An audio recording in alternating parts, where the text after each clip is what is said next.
बिस्मिल्लाहिर्रहमानिर्रहीम। अब हमें कैलकुलेशन ऑफ टैक्स जब आ गई है तो अब हमने कैलकुलेशन ऑफ इनकम की तरफ बढ़ना है। और हमने आज जो चीज समझनी है, सीखनी है, वो है प्रॉपर्टी इनकम। एक बात याद रखिएगा, कंप्यूटेशन ऑफ टैक्स जब हम सीख रहे थे तो हमारे पास इनकम गिवन होती थी। Property income, trading income, employment income, ये सारी इनकम्स गिवन थी।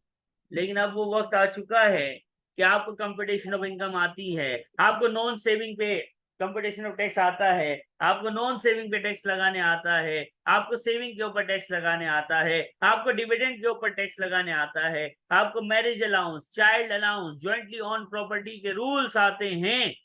जब आपको ये इतना सब कुछ आता है तो अब बारी है कि हम वो टॉपिक स्टार्ट करें जो हमारे टैक्स के पेपर की जान है। टैक्स के पेपर का मेन टॉपिक्स, अब इस मेन टॉपिक्स जो हैं वो अब स्टार्ट हो रहे हैं, जिसमें हम इनकम की कंपटीशन देखेंगे।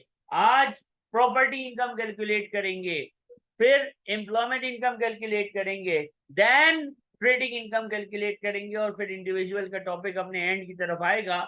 याद रखिएगा, प्रॉपर्टी इनकम टैक्स लगता है इनकम के ऊपर, टैक्स इसमें लगता है इनकम के ऊपर।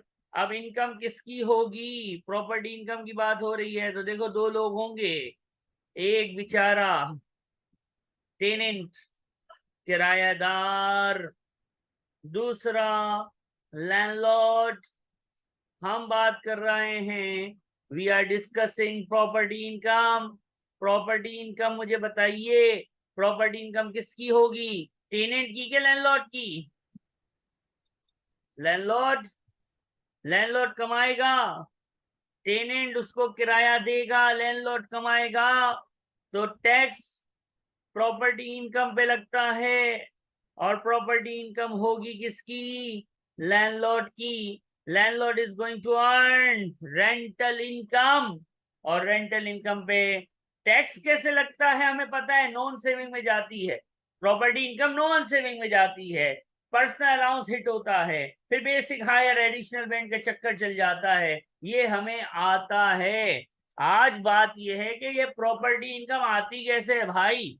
तो अब प्रॉपर्टी इनकम कैलकुलेट करने का फार्मूला या फॉर्मेट हम देखेंगे।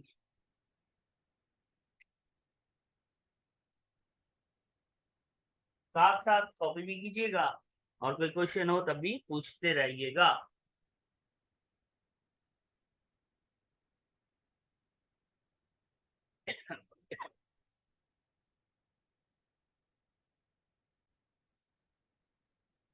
अब प्रॉपर्टी इनकम में कैलकुलेशन की बात है तो इसका एक अदद फॉर्मेट है, एक अदद मेथड है।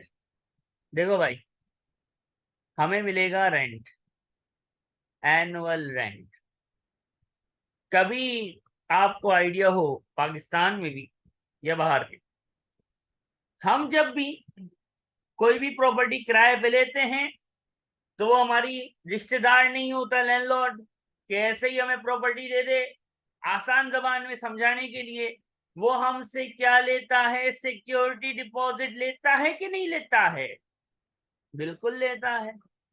अब वो सिक्योरिटी डिपॉजिट कब तक होता है लैंडलॉर्ड के पास? सर, जब तक हम घर खाली नहीं करते।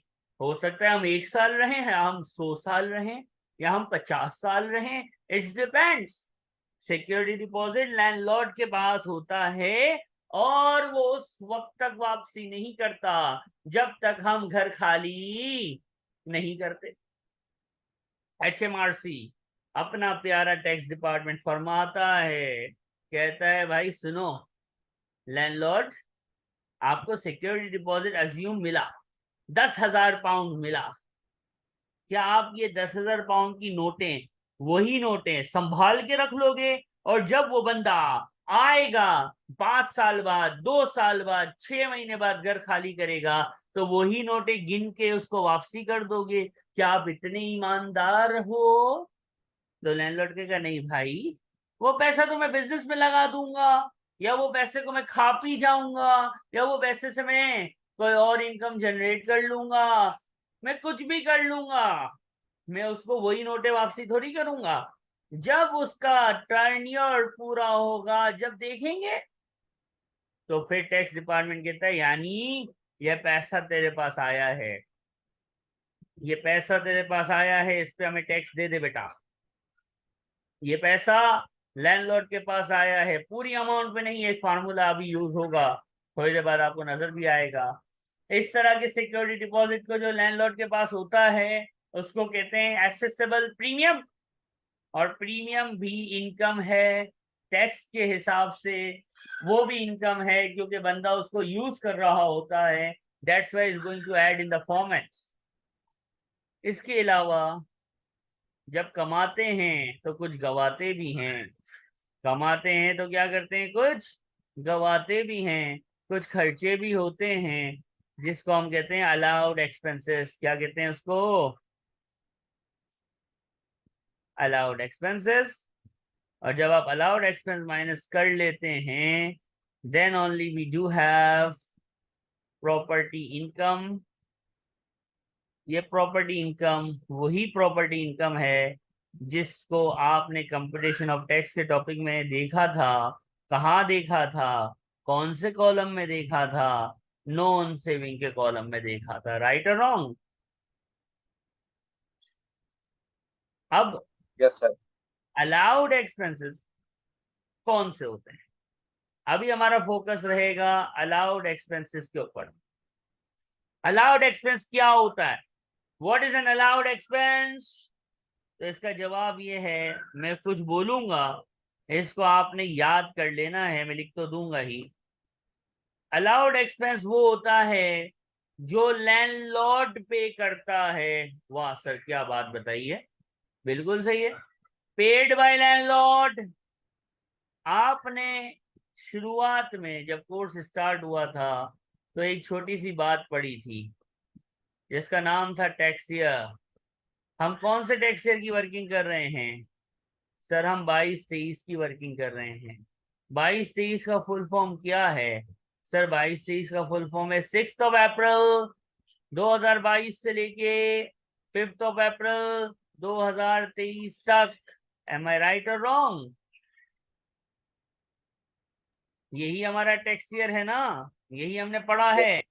तो याद रखना, अलाउड एक्सपेंस वो होता है जो पे करेगा, पेड बाय लैंडलॉर्ड। क्या बात बताई है, इन 22-23 टैक्स ईयर 22-23 में पे करेगा।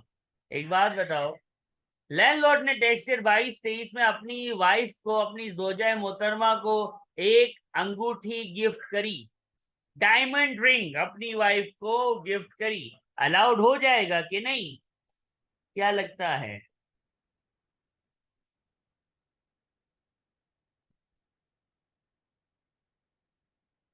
तो सर यहाँ पे हम प्रॉपर्टी इनकम निकाल रहे हैं, हम उसके पर्सनल कोई एक्सपेंसेस के अकाउंटेंट नहीं लगे हुए हैं, हम प्रॉपर्टी इनकम निकाल रहे हैं।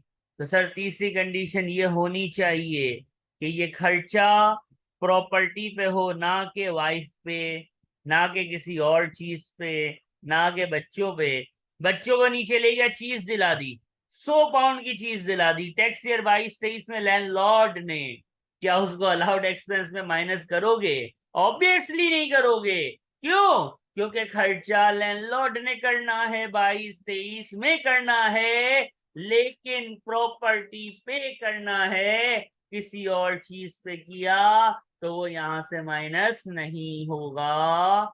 और चौथी कंडीशन, आपने बचपन में F3 तो पढ़ा है ना, फाइनेंशियल अकाउंटिंग का बेसिक पेपर तो पढ़ा है ना, बाकी तो हमारे पास कुछ ऐसे हैं जो F7 या FR भी पढ़ चुके होते हैं टैक्स से पहले। तो वो एक चीज उनको बड़ी अच्छी पता होती है, revenue expense and capital expense. Revenue and capital expense हमने क्या लिखा कि प्रॉपर्टी इनकम से वो खर्चा माइनस होगा जो लैंडलॉर्ड पे करेगा, टैक्स ईयर 22-23 में करेगा। खर्चा प्रॉपर्टी पे होना चाहिए और खर्चे की नेचर रेवेन्यू एक्सपेंस होनी चाहिए। इसका मतलब capital expenses are not allowed. Other than property expenses are not allowed. Payment expense paid by tenant, किरायादार ने अगर कोई खर्चा पे किया, not allowed.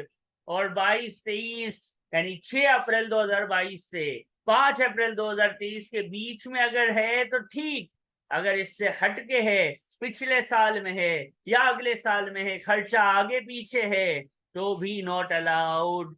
ये 4 कंडीशन दिमाग मुबारक में फीड कर लो कि ये चारों शर्तें मीट होंगी तभी एक्सपेंस अलाउ होगा, वरना एक्सपेंस अलाउ हो सकता नहीं है.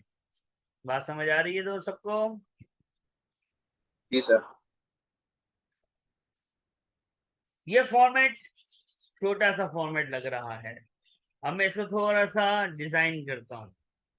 हैंडआउट प्रॉपर्टी इनकम का है, ठीक है. इस हैंडआउट में देखें, एनुअल रेंट और असेसेबल प्रीमियम तो अपनी जगह है.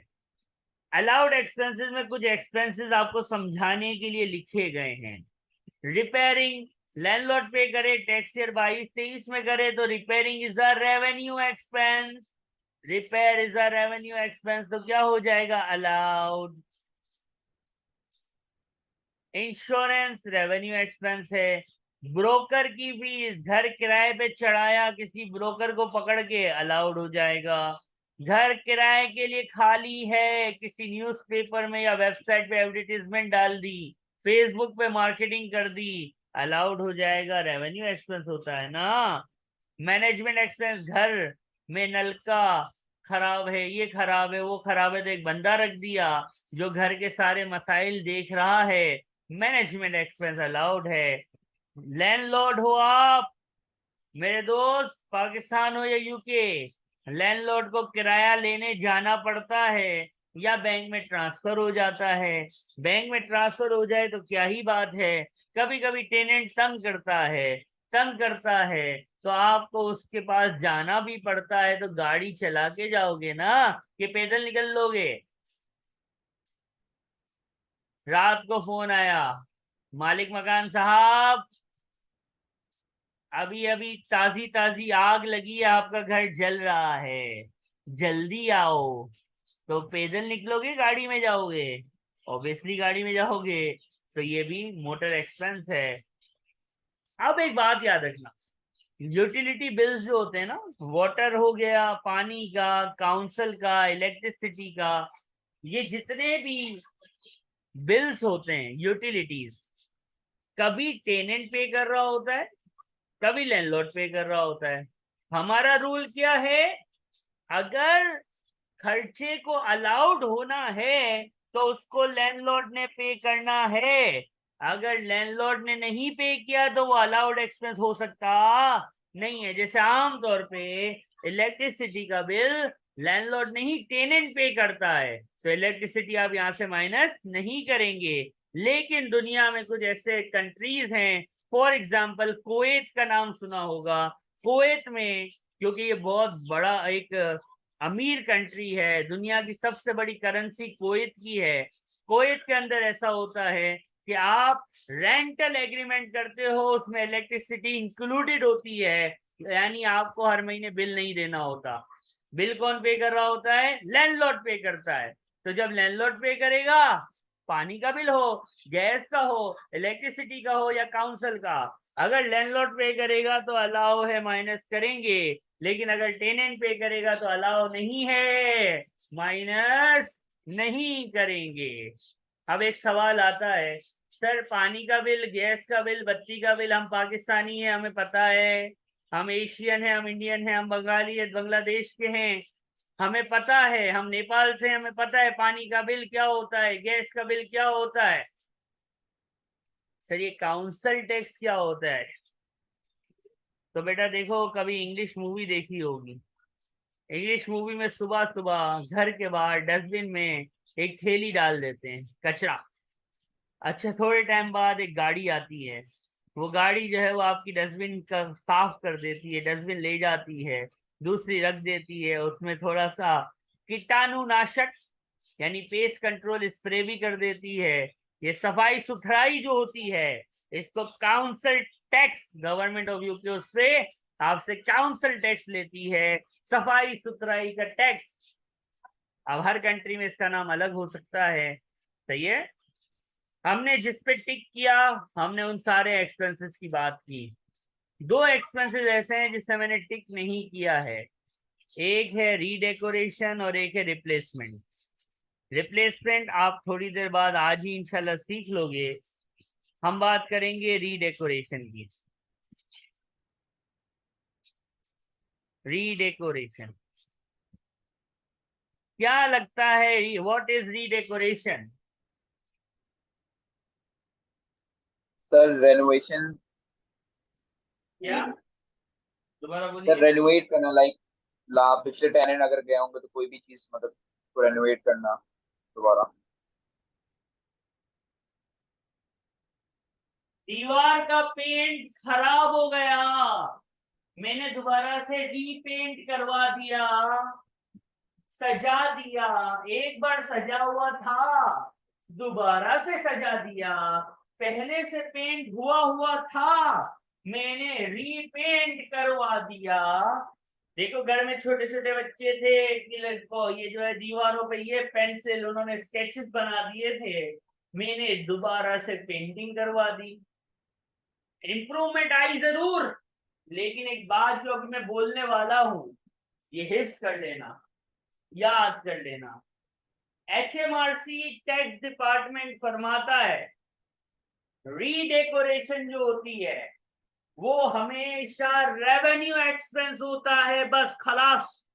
आप बोलो नहीं नहीं इससे तो इम्प्रूवमेंट आती है ये वो, तो बेटा हमने पेपर पास करना है तो हमें टैक्स अथॉरिटी की सुननी है। और tax is a law, is a कानून।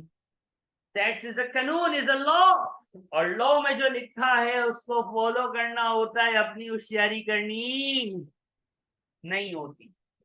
तो ये बात याद रखना कि जब भी सवाल में सिर्फ प्रॉपर्टी इनकम में ही नहीं, आगे ट्रेडिंग इनकम भी आएगा, आगे और भी बहुत कुछ आएगा, जब भी रीडेकोरेशन का वर्ड नजर आएगा आप उसको रेवेन्यू एक्सपेंस बोलेंगे। R for revenue, R for redecoration. Redecoration is always a revenue expense for the whole course of taxation। कहानी खलास, आगे हम किसी की नहीं सुनेंगे। बात समझ आती है? सर अब हम रिप्लेसमेंट की बात नहीं करेंगे, रिप्लेसमेंट हम थोड़ी देर बाद देखेंगे। इन चीजों को अभी हमने डिस्कस किया है, इसमें कोई भी क्वेश्चन है तो पूछ लीजिए। अब हमने इस फॉर्मेट में एनुअल एक्सपेंसेस की डिटेल को देखा है कि what is annual expenses. Annual rent accessible premium को भी देखना है। मैं एक छोटी सी एग्जांपल इलस्ट्रेशन आपके सामने लिखता हूँ, ठीक है, साथ साथ कॉपी आप लोग कर रहे होंगे, ये मैं अज्यूम करते हुए जा रहा होता हूँ। अगर साथ कॉपी नहीं करोगे तो फंस जाओगे, ठीक है। रिकॉर्डिंग तो होगी लेकिन लिखने से जो जितना समझ आता है ना उतना सुनने से नहीं आता। आगे आपकी मर्जी। मिस्टर सैयद हमजा, ठीक है, सैयद हमजा साहब let out property. Let out किया मतलब किराए पे दिया, तो तुसी पिंड दे चौधरी बाबा, तुसी जागीरदार वडेरे यानी लैंडलॉर्ड। कब किराए पे दी? 1 दिसंबर 2023 को, ठीक है। At an annual rent of, साल का जो किराया था वो था 12,000। रिसीव्ड इन एडवांस, यानी मिस्टर हमजा ने एक प्रॉपर्टी 1 दिसंबर 2022 कर लो इसको 22, ठीक है, 1 दिसंबर 2022 अपने प्यारे टैक्स ईयर में किराए पे दे दी और पूरे का पूरा 12,000 रिसीव कर लिया। बेहतरीन हो गया। हमने इस सवाल में सीखना है बेटा कि ये जो एनुअल रेंट लिखा था ना, ये कैसे आता है।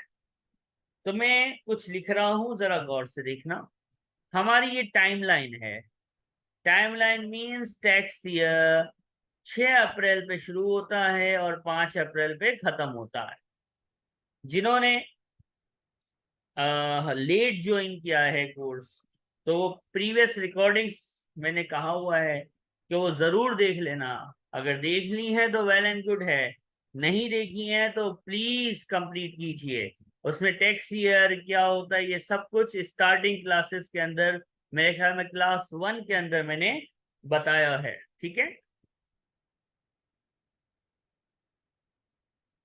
1 दिसंबर 2022 ये वो दिन है जिस दिन आपने लेट आउट किया है, किराए पे दिया है। मेरे पाकिस्तानियों, मेरे अकाउंटेंट्स, मुझे ये बताइए अकाउंटिंग के चीतों, आपके हिसाब से कितना रेंट आएगा। सर अप्रैल तक आएगा। फ्री पता नहीं क्या कुछ अकाउंटिंग में पढ़ के आए हो। Sir 4 month. तो मिस्टर कह रहे हैं सर दिसंबर में किराए पे दी है, तो दिसंबर, जनवरी, फरवरी, मार्च, अप्रैल, तो सर 6 दिन, 5 दिन है। तो 5 दिन तो हम नहीं लेते ना। 6 अप्रैल से 5 अप्रैल, 5 दिन थोड़ी लेंगे। तो आपके हिसाब से ये कितने मंथ्स का आना चाहिए, 4 महीने। तो आप लोगों ने अपनी अकाउंटिंग के हिसाब से बिल्कुल सही कहा है। इसका मतलब आपने F7 सही पास किया है, आपने F3 बिल्कुल सही पास किया है। अक्रूवल बेस्ड अकाउंटिंग, आपने एक्रूवल बेस्ड अकाउंटिंग की है। टैक्स बोलता है खल्ली वल्ली अकाउंटिंग, we don't care about accounting. Tax कहता है बेटा ये बता पैसा कितना मिला। हम कहते हैं अल्लाह की कसम 5,000 पूरे साल के लिए मिला। टैक्स कहता है ये ना बता के पूरे साल के लिए मिला, टैक्स कहता है ये बता पैसा कितना मिला। हमने कहा भाई 5,000 मिला। टैक्स ने कहा बस, बस 5,000 मिला ना, इस 5,000 पे इसी टैक्स ईयर में 22-23 में मुझे टैक्स दे दो, कहानी खलास। अब आप बोलोगे हैं व्हाट इज दिस, तो टैक्स कहेगा this is that and you have to follow that. No होशियारी एट ऑल बाबा। मतलब जितना पैसा मिला वो बस पकड़ लो, जितना पैसा मिला वो बस पकड़ लो। आपने मंथ्स पे प्रोरेट करना नहीं है, मंथ्स पे प्रोरेट करना अलाउ नहीं है। टैक्स ईयर में कितने नोट मिले, नोट सर 12, सॉरी 5 नहीं है, 12,000 है, मैंने 5 लिख दिया। टैक्स ईयर में कितने नोट मिले भाई, क्वेश्चन में लिखे हुए ना 12,000 मिले। टैक्स ईयर में कितना पैसा मिला, टैक्स ईयर में सर 12,000 मिला। बस जो मिला है वो ले लो, और कोई होशियारी ना करो। जो मिला है वो ले लो। सर अक्रूवल अकाउंटिंग कहाँ जाएगी, तो हम बोलेंगे उसको बोलो तू आईएएस के पास, आईएएस रखेगा उसको। हम नहीं बात करते अक्रूवल शकरूवल की, हम बात करते हैं रिसिप्ट बेसिस की। हम बात करते हैं नोट मिली कितनी। तो जवाब आया 12,000 एडवांस में इस टैक्स ईयर में मिल गया, मिल गया बस खलास, पूरा पूरा 12,000 ले लो। इसको बोलते हैं रिसिप्ट बेसिस। क्या बोलते हैं बेटा, रिसिप्ट बेसिस। टैक्स ईयर में मिला है तो ये अपना है, पूरा अपना है, यही हमारा है। और इस पे आप 22-23 में टैक्स दे देंगे, कहानी खत्म।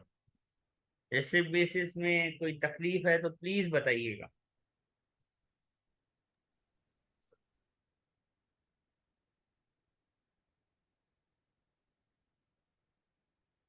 जी, कोई तकलीफ।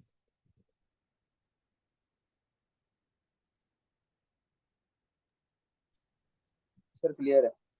ओके, जी समीरा।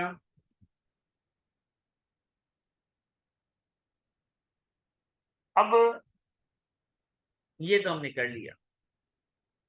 अब मेरी बात गौर से सुनो। पेपर में ये हमें रूल पता है कि रिसिप्ट बेसिस जो है ये बाय डिफॉल्ट है, यानी हमेशा क्वेश्चन में कुछ बोला ना जाएगा, इसी तरह का क्वेश्चन होगा जिस तरह हमने देखा है। तो पूरे का पूरा जितना टैक्स में पैसा मिला है वो ले लो, कहानी खत्म। अब बात सुनो, आप पेपर में बैठे हैं, एग्जाम ओपन होता है, प्रॉपर्टी इनकम का सवाल आता है, उसमें एग्जामिनर ने लिखा है, क्या लिखा है? उसमें एग्जामिनर लिखता है यही क्वेश्चन, लेकिन आगे लिख देता है कि प्यारे बच्चों, please use accrual based accounting concept to calculate property income. Examiner फरमाता है अक्रूवल बेस पे सॉल्व करके दिखाओ। तो क्या हम्माद भाई ये बोलेंगे, क्या हमजा, क्या समीरा ये बोलेंगे कि नहीं, हमारे को तो सर ने जो है वो बताया था कैश बेस, हम तो कैश ही करेंगे? तो फिर वहां पे वही कंप्यूटर स्क्रीन से हाथ निकलेगा और पकड़ लेगा गला आपका कि बेटा एग्जामिनर सर है कि मैं हूं? तो एग्जामिनर जो बोलेगा अच्छे बच्चों की तरह वो कर देना, और ऐसा होता है।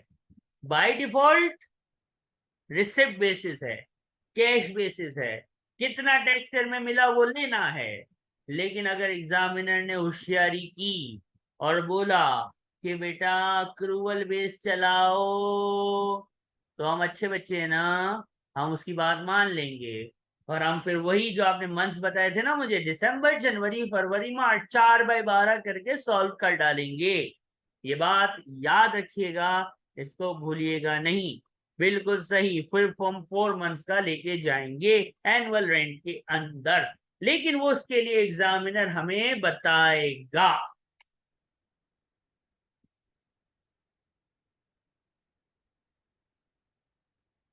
ये जो बातें मैं करता रहता हूँ, मैं हमेशा कहता हूँ ये हैंडआउट जो होता है ना, ये पढ़ने के लिए होता है।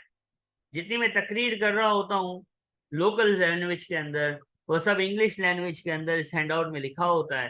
तो ये हैंडआउट रीड करने का होता है घर पे एक मर्तबा। Accrual base accounting, cash based examiner team has stated that in any exam question involve property income for individual or partnership, the cash basis should be used until and unless specifically stated to the contrary। अगर हम बोले accrual चलाओ तो चला देना, वरना cash base ही करना। ये रेड बॉक्स के अंदर हमने लिखा है, जो अभी हमने इस पे तकरीर की है। अब आपके सामने क्वेश्चन नंबर 1 नजर आएगा। Question number 1, हैमबेरी। एक मर्तबा सुकून और शांति के साथ इस क्वेश्चन को रीड फरमाइए प्लीज।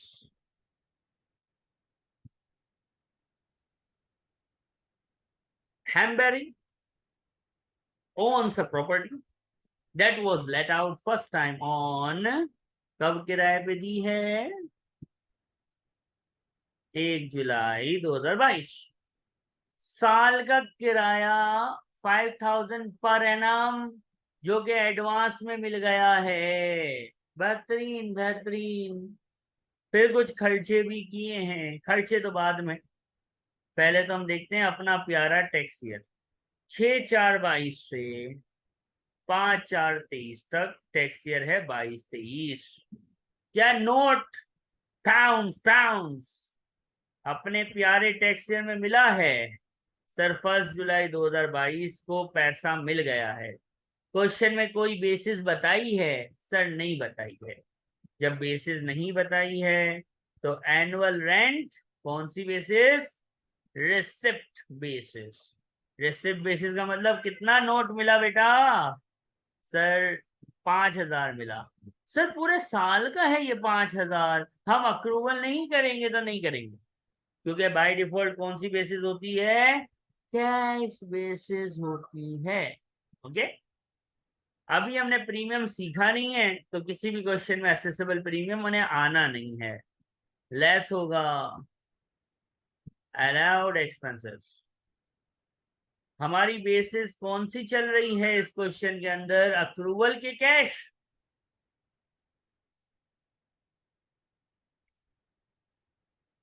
जी बोलिए, कौन सी बेसिस चल रही है इस क्वेश्चन के अंदर? सर ये क्वार्टरली बेसिस लिखा हुआ है सर, कि क्वार्टरली इन एडवांस, क्वार्टर, मतलब कि 3 पार्ट्स में आए ना, वो फोर तो पार्ट्स में। यूज करने के लिए होता है। आप मुझे बताओ आपको पैसे कितने मिले? 5000। बस खत्म। टैक्स ईयर में मिले, 1 जुलाई टैक्स ईयर में होती है। Yes sir. बस खलास, टैक्स ईयर में पैसा मिल गया, that's it. We are only considering the cash, cash collected in tax year 22-23, quarter के हिसाब से मिले, साल के मिले, कुछ भी मिले, सानू की अपने को क्या देखने का है? अपने को तो यही देखने का है भाई कि नोट कितना मिला।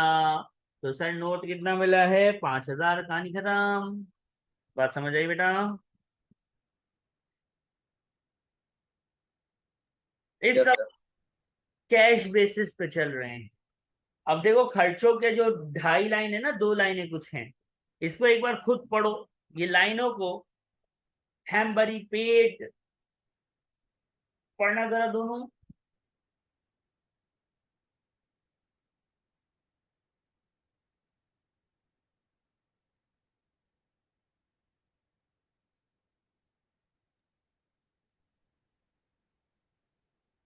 अब देखो, यस सर।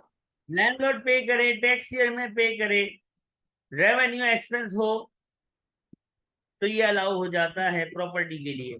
तो यहाँ पे हैमबेरी ही पे कर रहा है, टैक्स ईयर में पे कर रहा है नहीं कर रहा है, ये अभी हम देख लेते हैं। और प्रॉपर्टी में ही पाइप फट गए हैं, प्रॉपर्टी में ही डेकोरेशन हो रही है, तो ये सारी कंडीशंस तकरीबन मीट हो रही हैं। अब आप मुझे ये बतलाइए, बिल्कुल सही कहा आपने चैट बॉक्स में जिन्होंने आंसर लिखा है, दो खर्चे, पहला खर्चा है रीडेकोरेशन का और दूसरा खर्चा है रिपेयर का। एक बात गौर से सुनो, हम अक्रूवल पढ़ रहे हैं कि रिसिप्ट बेसिस पढ़ रहे हैं? हमारे पास बाय डिफॉल्ट जो है वो है receipt basis, note basis, note वाली बेसिस। एक बात बताओ कि इस सवाल में क्या ये दोनों खर्चे हमारे टैक्स ईयर में पे हुए हैं क्या? No sir. अब हम देख लेते हैं।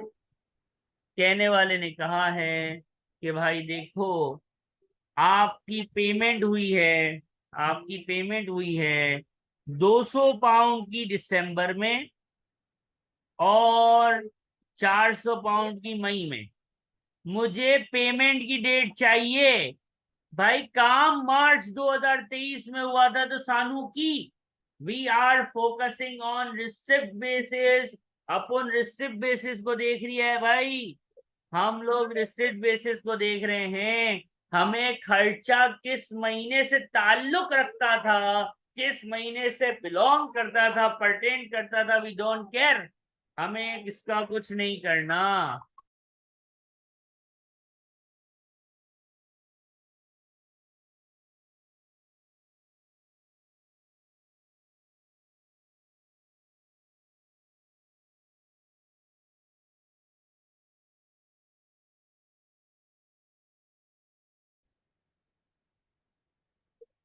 उसको हम देखते हैं कि खर्चा पेमेंट डेट जो है वो क्या है, वो है दिसंबर 22 और दूसरे की पेमेंट डेट है मई 23।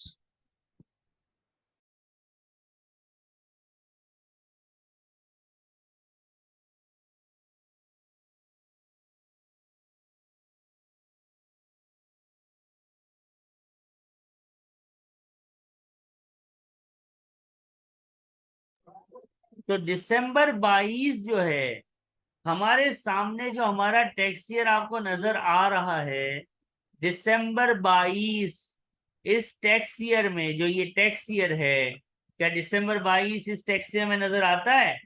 तो जी सर दिसंबर 22 नजर आता है।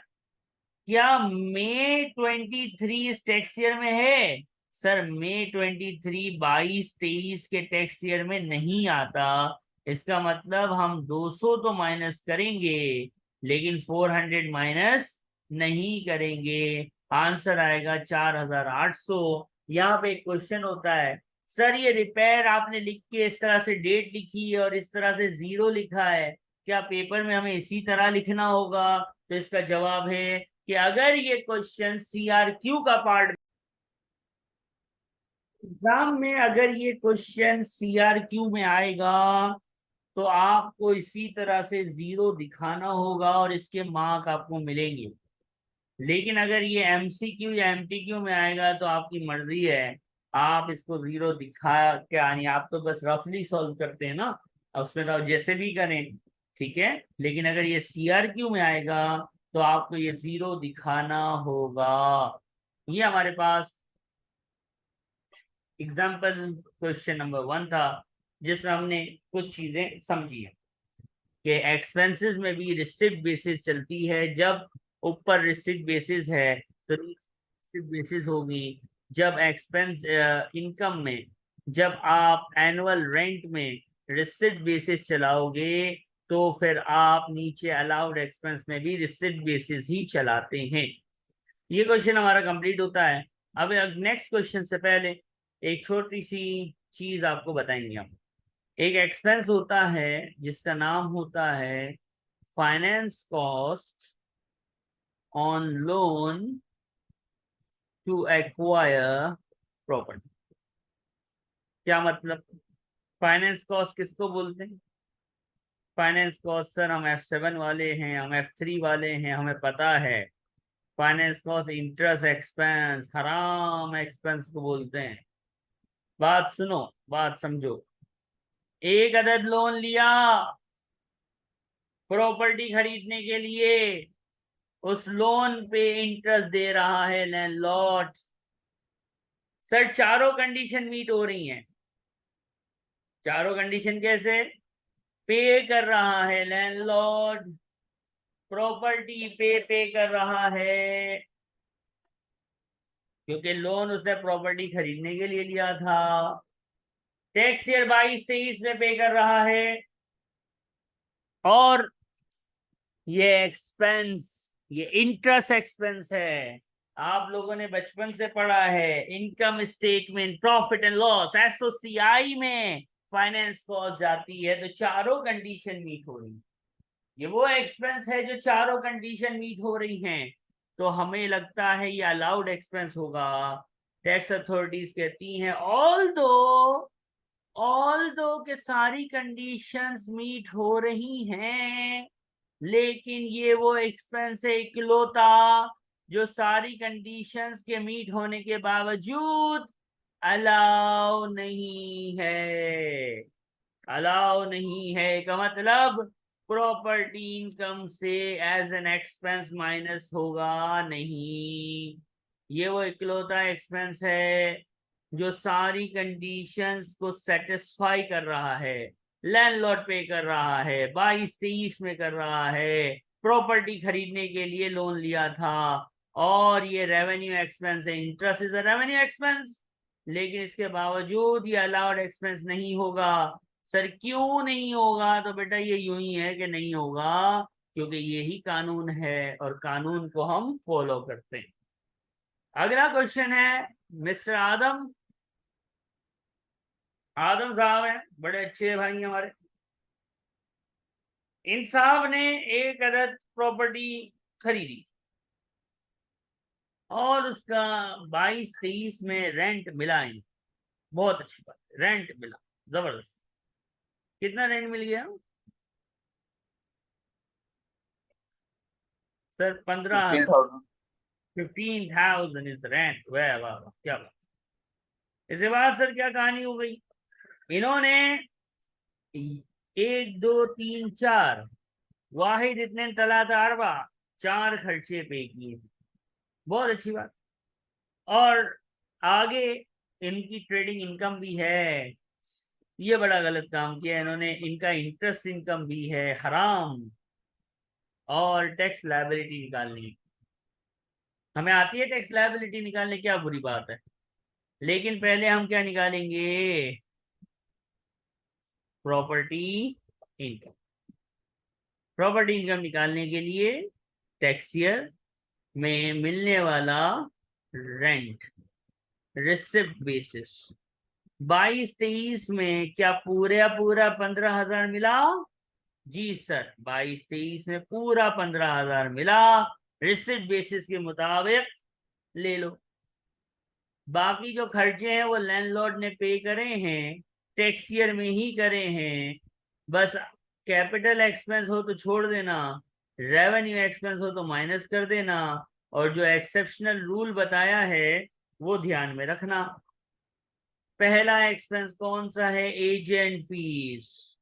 Agent fees sir revenue expense है, लैंडलॉर्ड ने पे किया है, प्रॉपर्टी का एजेंट है, अलाउड। इंश्योरेंस, प्रॉपर्टी को इंश्योर्ड करवाया है, रेवेन्यू एक्सपेंस है, लैंडलॉर्ड ने पे करा है, टैक्स ईयर में अलाउड।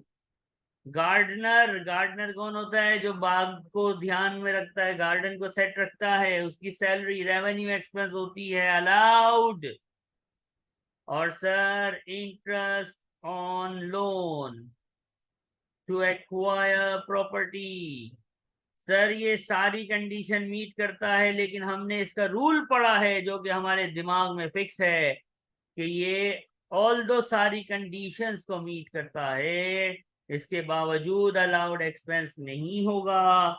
मेरे पास प्रॉपर्टी इनकम आएगी 11,200। अगर ये सीआरक्यू में आ जाए तो जीरो लिखने के मार्क्स हैं, जीरो दिखाना होगा। सीआरक्यू बोले तो सेक्शन सी, जिसका आंसर आप एक्सेल पे देते हैं।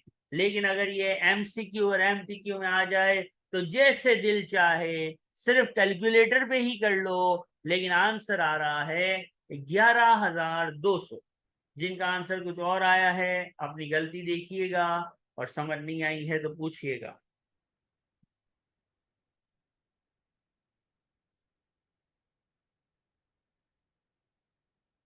अब टैक्स लायबिलिटी निकालनी है। Non saving, savings, total.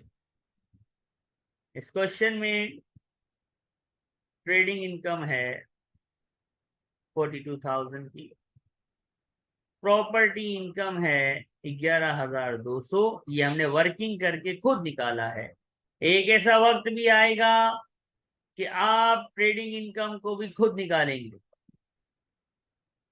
इसका हम टोटल करते हैं, यही टोटल इनकम है, क्वालिफाइंग इंटरेस्ट है नहीं, इसलिए यही मेरी टोटल इनकम, यही मेरी नेट इनकम।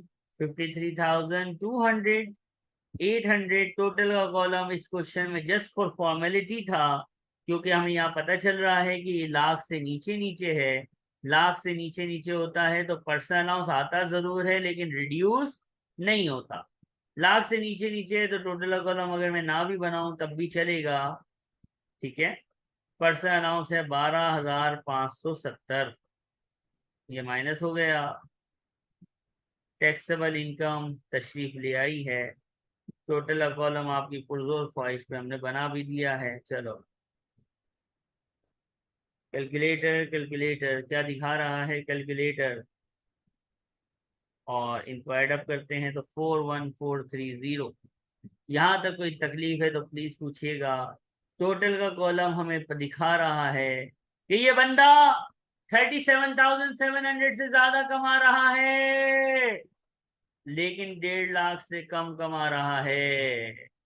तो ये बंदा हायर बैंड तलक जाएगा, ये बंदा हायर बैंड टैक्स पेयर है, हायर बैंड तक जाएगा। लेकिन सर इस सवाल में सेविंग इनकम नाम की चीज भी मौजूद है, तो क्या इस क्वेश्चन में स्टार्ट बैंड आएगा? हाँ बच्चों, स्टार्ट बैंड आएगा नहीं आएगा?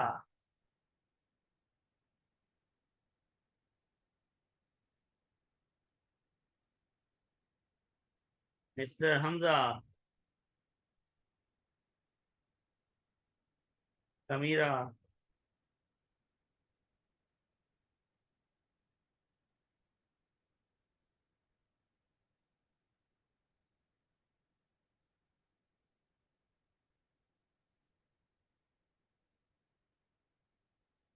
इसकी टैक्सेबल नॉन सेविंग 5,000 से ज्यादा है, इसलिए स्टार्ट बैंड नहीं आएगा। और अब हम इस पे टैक्स लगाएंगे। कैसे लगता है टैक्स? पहले टैक्स लगता है नॉन सेविंग्स पे। बेसिक बैंड की लिमिट होती है 37,700। 20% लग गया, 7540।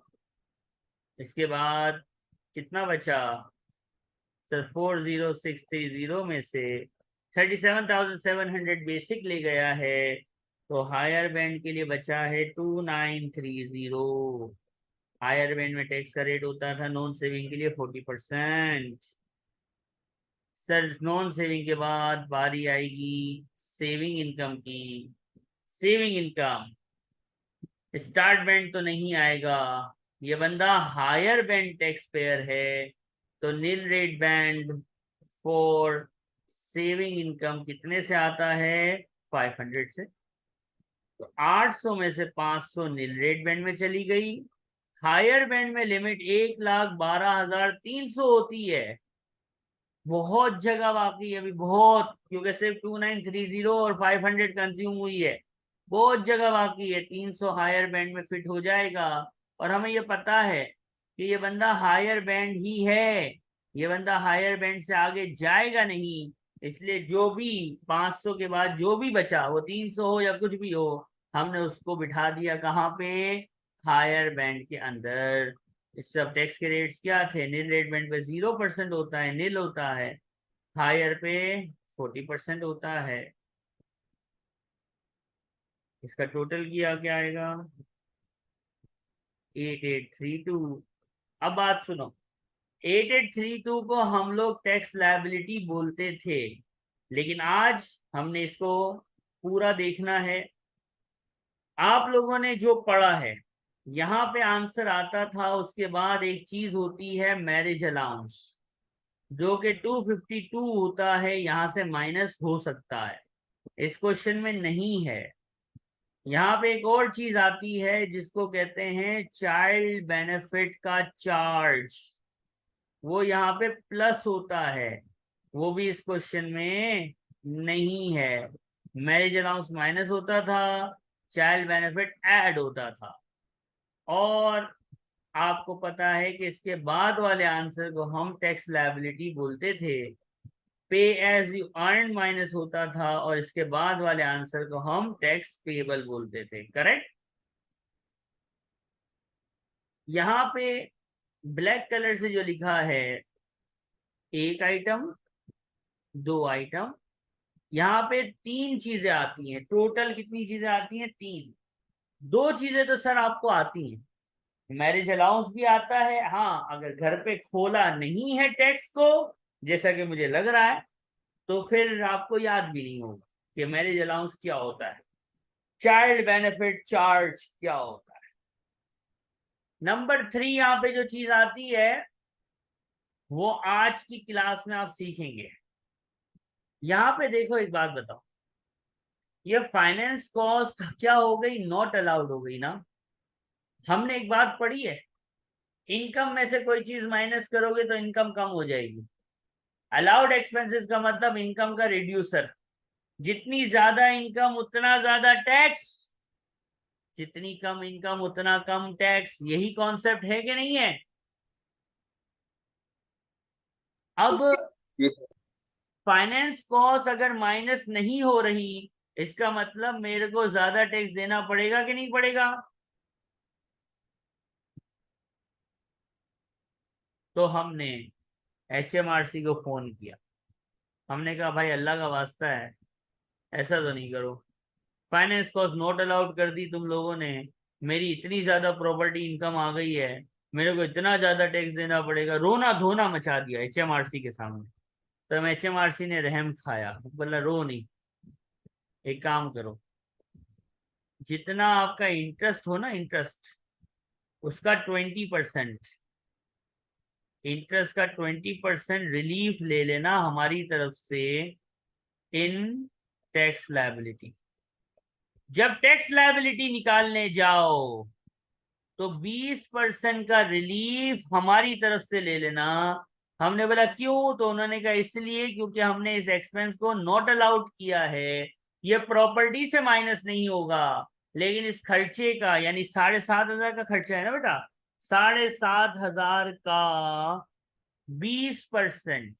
यहाँ पे बच्चे होशियारी करते हैं थोड़े टाइम बाद, सर ये 20 होगा या 40, ये एडिशनल बैंक टैक्स पेयर होगा तो क्या ये 45 हो जाएगा?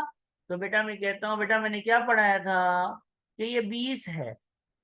आप हायर बैंड हो, आप एडिशनल हो, आप कुछ भी हो, इससे इसका कोई ताल्लुक नहीं है। आपको relief at the rate of 20% of interest expense मिलेगा। इस सवाल में इंटरेस्ट की अमाउंट कितनी है? 7,500। तो इसका 20% हमें रिलीफ मिलना है, कितना आएगा? और ये रिलीफ यहाँ पे आएगा, relief on interest to acquire, to interest on loan to acquire property. 7,500 interest है, इसका 20% निकाल लो बस। कितना आता है ये 20%? ये 20% सर आता है 1,500। ये यहाँ पे कर दो माइनस, कहानी खलास, टैक्स लायबिलिटी आ गई। अब आप बोलोगे सर पे ही नहीं है तो यही मेरा टैक्स पेएबल है, तो मैं कहूंगा हाँ। किसी के जहन में ये सवाल भी आ सकता है कि सर टैक्स लायबिलिटी हमने लास्ट क्लास में टैक्स कंप्यूटेशन सीख लिया था। तो जी हाँ, आपने सीख लिया था, लेकिन याद रखना उस फॉर्मेट में ये लास्ट आइटम है। वो जो टैक्स का फॉर्मेट है ना, टैक्स लायबिलिटी का फॉर्मेट, उसे मैरिज अलाउंस, चाइल्ड बेनिफिट के बाद रिलीफ ऑन इंटरेस्ट, जो कि हमेशा इंटरेस्ट एक्सपेंस का 20% होगा। इंटरेस्ट एक्सपेंस हमेशा सवाल में गिवन होगा, जो कि यहाँ 7,500 है, उसका 20% यानी 1,500। ये तीसरी और आखिरी बात है जो आपकी टैक्स लायबिलिटी के फॉर्मेट में आती है। और अब टैक्स लायबिलिटी के फॉर्मेट में कोई भी चीज फर्दर नहीं आएगी।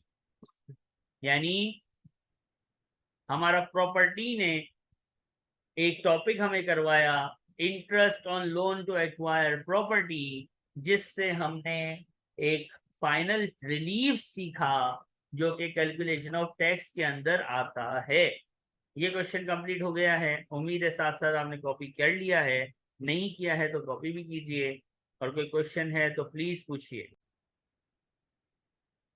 है एक एक्सपेंस जिसको हम कहते हैं माइलेज अलाउंस। लैंडलॉर्ड ने अपनी पर्सनल कार प्रॉपर्टी के लिए चलाई, तो उसका पेट्रोल, उसकी इंश्योरेंस, ये तो ओके है, ये तो अलाउड है, माइनस होगी। लेकिन आपको गवर्नमेंट एक तोहफा देगी। वो कहती है कि भाई एक माइलेज अलाउंस भी हमारी तरफ से माइनस कर लो।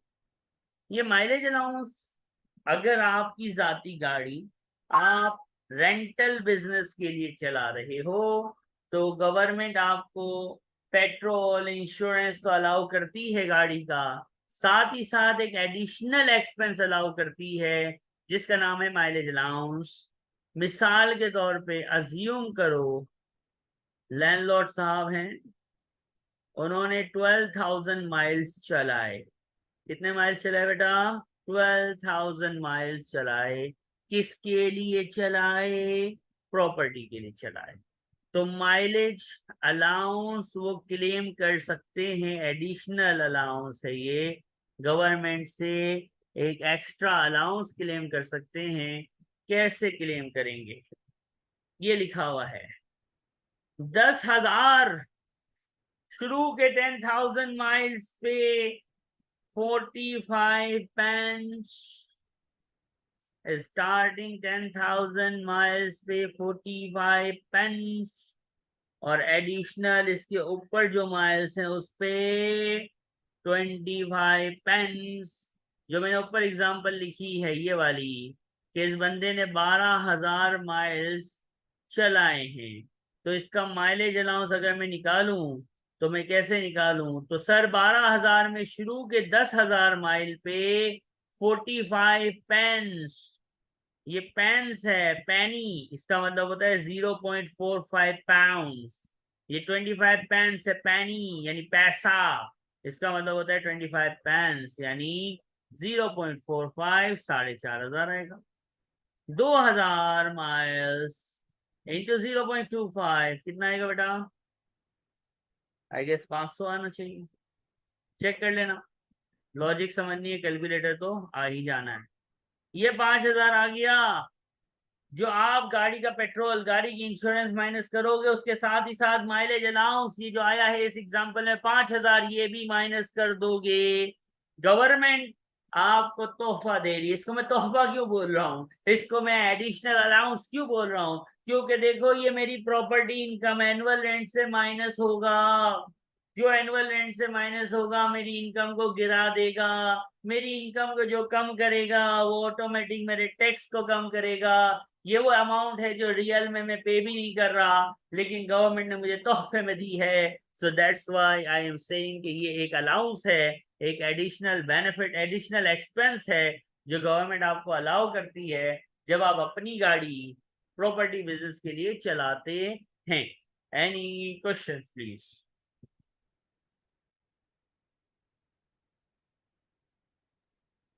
सर। ठीक, अब हम आगे बढ़ेंगे। मैंने जब स्टार्ट, ये कॉपी कर लिया।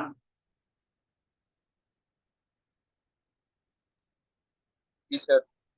ओके, जब मैंने आपको एक्सपेंसेस की डिटेल बताई थी, एक्सपेंसेस की डिटेल लिखी थी, तो वहां पे मैंने एक एक्सपेंस छोड़ा था जिसका नाम था रिप्लेसमेंट ऑफ एसेट। अब हम डिस्कस करेंगे रिप्लेसमेंट ऑफ एसेट क्या है। तो सबसे पहले तो आसान जबान में ये समझ लो कि replacement of asset is an allowed expense. सबसे पहले क्या समझ लो बेटा, लिख लो, replacement of asset is an allowed expense. Replacement of asset एक अलाउड एक्सपेंस है। आपने माइनस करना है क्या सर, ये बताओ तो सही। तो बताते हैं, टेंशन नहीं है। पहले ये याद रखो, replacement of asset is an allowed expense. होता क्या है, मैं एक एग्जांपल दूंगा, उन अल्फाज से इसको याद रखो, ठीक है?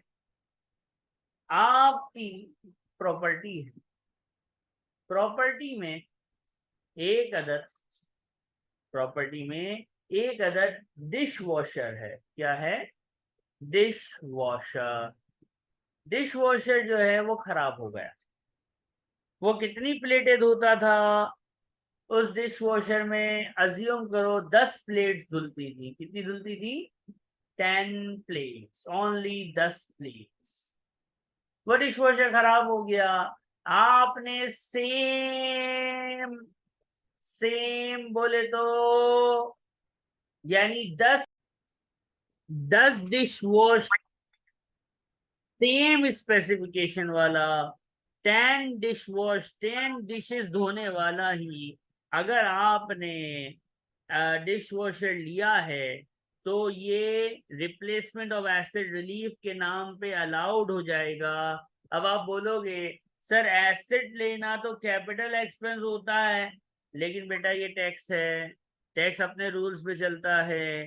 टैक्स ये कहता है कि एक एसिड बेचा, दूसरा एसेट खरीदा, इसको बोलते हैं रिप्लेसमेंट। सेम फीचर्स वाला ही एसेट अगर आपने लिया है तो ये अलाउड एक्सपेंस होगा। क्या कहता है टैक्स? अगर आपके घर में प्रॉपर्टी में वॉशिंग मशीन थी 20 लीटर पानी वाली और वो खराब हुई, तो आपने दूसरी भी 20 लीटर वाली ही ले ली, तो ये अलाउड एक्सपेंस होगा। लेकिन अगर आपने 20 लीटर की जगह 40 लीटर वाली डबल, जंबो साइज या एडवांस मॉडल की वॉशिंग मशीन ली, तो फिर ये अलाउड एक्सपेंस होगा नहीं। अलाउड एक्सपेंस, एक एसेट बेचा दूसरा खरीदा, अलाउड उसी सूरत में है जब दोनों एसेट की स्पेसिफिकेशन सेम हो। और ये बात याद रखना, अलाउड एक्सपेंस की अमाउंट कैसे निकालेंगे? तो अमाउंट ऐसे निकालेंगे बेटा कि रिप्लेसमेंट कॉस्ट, यानी जो रिप्लेसमेंट कॉस्ट है, एक एसेट बेच के दूसरा लेने की रिप्लेसमेंट कॉस्ट है वो लेना, और माइनस कर देना, माइनस कर देना उसमें से स्क्रैप वैल्यू को। देखो पुराना एसेट निकलेगा तो वो स्क्रैप होगा, उसकी स्क्रैप वैल्यू होगी। मैंने कहा एक एसेट बेचा दूसरा खरीदा, कीमत के फर्क से, कीमत का फर्क is replacement cost, replacement cost minus scrap value of previous asset, ये अलाउड एक्सपेंस है। एक एसेट बेचा दूसरा खरीदा, दोनों की स्पेसिफिकेशन अगर सेम है तो ये अलाउड एक्सपेंस है, और इस अलाउड एक्सपेंस को बोलते हैं replacement of asset, replacement of asset relief. और ये एक निकालने का फॉर्मूला क्या है? रिप्लेसमेंट कॉस्ट माइनस, माइनस किया, माइनस पुराने वाले एसेट की जो खराब हो गया है उसकी स्क्रैप वैल्यू। ये अब मैंने थ्योरी बोली है, अभी मैं इसका क्वेश्चन कराऊंगा। यहां तक कोई तकलीफ है?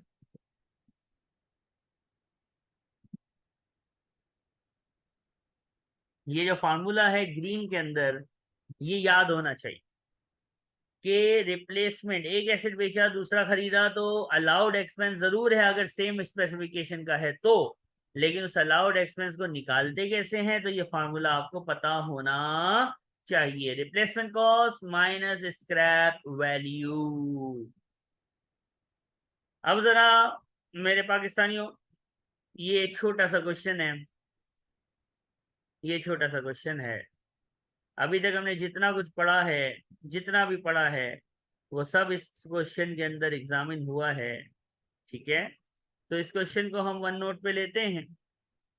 ये क्वेश्चन आ गया वन नोट पे, और ये क्वेश्चन को पहले एक नजर आप रीड तो करें, मजा आए।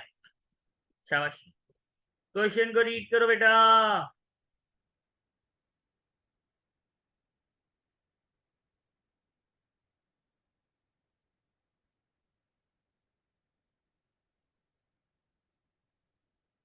जल्दी बाबा जल्दी, यला यला।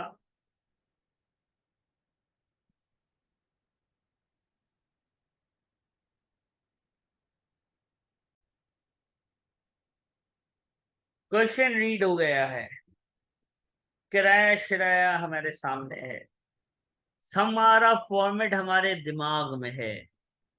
फॉर्मेट है एनुअल रेंट, और बेसिस नहीं बताई तो रिसिप्ट बेसिस। ए लोगों, क्वेश्चन कहता है 3600 एक महीने का किराया है, कितना नोट मिला?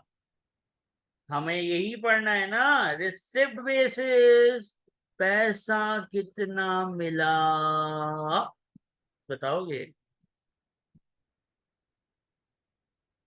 इससे पता चलेगा क्वेश्चन कितना ध्यान से पढ़ा है।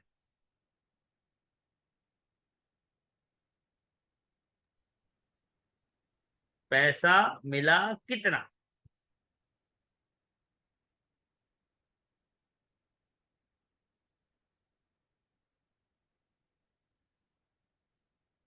तो सर नहीं समझ रहा हमें, तो बेटा हम बताते हैं। सबसे पहली बात, क्वेश्चन ने लिखा 3600 पे उसने घर किराए पे दिया है, एडवांस में पैसे मिल जाते हैं। एक जगह कहीं लिखा है कि एक टेनेंट जो था ना, वो जून के महीने में जून का किराया दिए बगैर भाग गया। इसके बाद हम उससे पैसा रिकवर भी नहीं कर सके। अल्लाह अकबर। यानी टेनेंट भाग गया और पैसे लेके चला गया। इसके बाद हमने दोबारा प्रॉपर्टी किराए पे दे दी। ए लोगों, इसको पढ़ के क्या लगता है?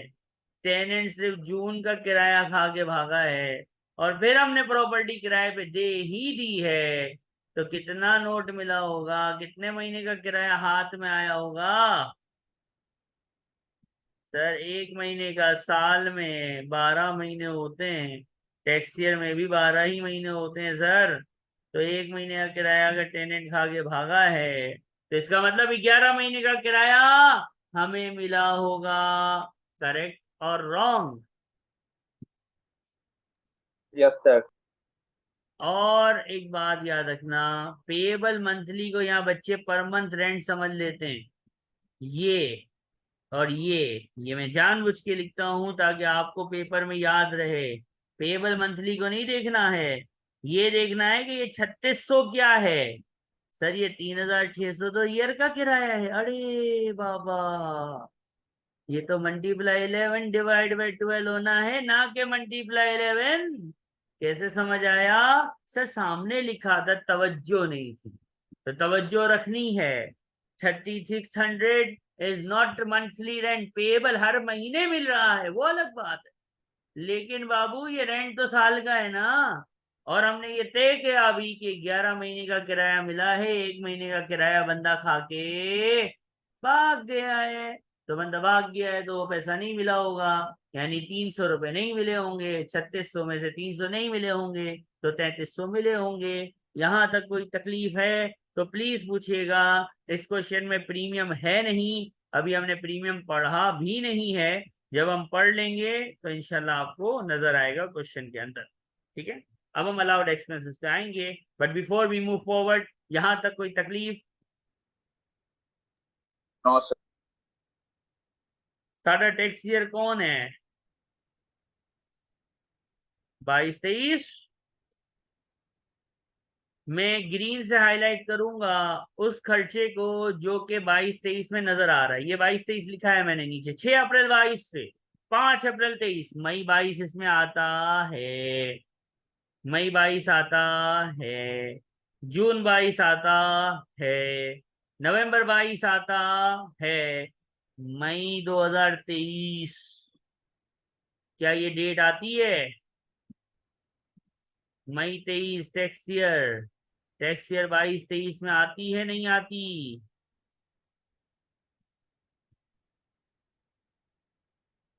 सर मई 23 अप्रैल 23 के बाद है, टैक्स ईयर में नहीं आती। इसका मतलब ये हुआ सर कि ये 750 का खर्चा तो खल्ली वल्ली हो गया, ये तो आ ही नहीं सकता। क्यों? क्योंकि ये टैक्स ईयर के बाद है, टैक्स ईयर में नहीं है। पेमेंट की डेट्स देखी, जो टैक्स ईयर में डेट्स थी उनको ग्रीन किया कि हाँ ये आने चाहिए, लेकिन जो टैक्स ईयर के बारे उसको खल्ली वल्ली करा दिया, बोला निकल ले बेटा। पहला एक्सपेंस का नाम है कर्टन्स की रिप्लेसमेंट। अभी हमने पढ़ा है रिप्लेसमेंट का रूल कि अगर सेम ही तरीके के कर्टन्स होंगे, ये बाय डिफॉल्ट है, अगर एडवांस होगा, मॉडर्न होगा या अपडेट होगी तो वो बताएगा। खामोश है क्वेश्चन, एक एसेट बेचा दूसरा खरीदा, तो इसका मतलब होता है सेम स्पेसिफिकेशन वाला है और ये अलाउड एक्सपेंस होता है। और मैंने आपको अभी रिप्लेसमेंट के लिए फार्मूला बोला था, क्या था? Replacement cost, replacement cost minus scrap value, given होगी सब कुछ।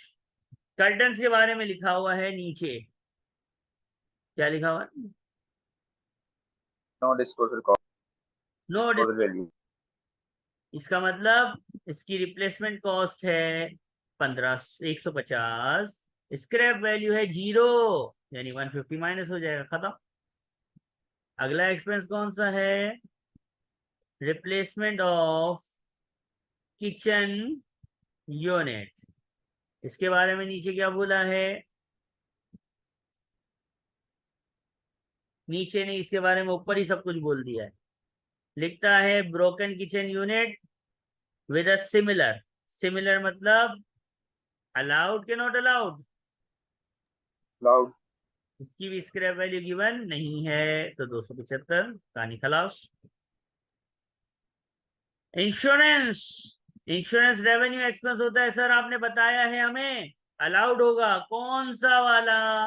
दो दो अमाउंट दी हुई है, दो दो। सर कहाँ है दो? बेटा एक है ये 420 और एक है ये 480। हम कौन सी वाली लेंगे? जो हमारे टैक्स ईयर में पे हुआ है, 5 जुलाई 2022। 5 जुलाई 2022 इस टैक्स ईयर में आता है कि नहीं आता? आता है सर। 5 जुलाई आता है। तो 480 तो अच्छे बच्चों की तरह माइनस कर देंगे। लेकिन पिछले साल का 420 खल्ली वल्ली बेटा, इग्नोर इट। क्योंकि पिछले साल के लिए काम ही नहीं करना हमने, तो सिर्फ टैक्स ईयर का खर्चा लेना है। बचे क्या है? फिर है dish washer. Dish washer replace नहीं हो रहा है, लिखा हुआ है कि पहले नहीं था। यानी इसका मतलब एक नया एसेट खरीद रहे हो, और नया एसेट लेना कैपिटल एक्सपेंस होता है। और सीआरक्यू में कैपिटल एक्सपेंस यानी वो एक्सपेंस जो किसी कंडीशन की वजह से अलाउड नहीं है, उसके आगे जीरो लिखा जाता है। एम आई राइट और रॉन्ग? पूरा यस सर। क्वेश्चन है। क्या कुछ रह गया क्या? सर ये इसने गाड़ी भी तो चलाई है। बिजनेस अपने ओनर अपनी बिजनेस के लिए अगर अपनी पर्सनल कार चलाए, तो हमने अभी थोड़ी देर पहले पढ़ा था माइलेज अलाउंस 10,000 माइल तक 45 पेंस, और इसके ऊपर के एक्सेस के माइल पे 25 पेंस अलाउंस मिलता है। इस बंदे ने सिर्फ सिर्फ सिर्फ 120 माइल्स चलाए हैं, जो कि 10,000 माइल्स के अंदर हैं। तो 45 पेंस इसको अलाउंस मिलेगा, जो कि आएगा आई गेस 54। और हमारे सामने जलवागर होने वाली है प्रॉपर्टी इनकम। कैलकुलेटर चलाएंगे। 2341 चेक कीजिएगा। और ये 2341 कहाँ को जाएगा? सर ये नॉन सेविंग में जाएगा।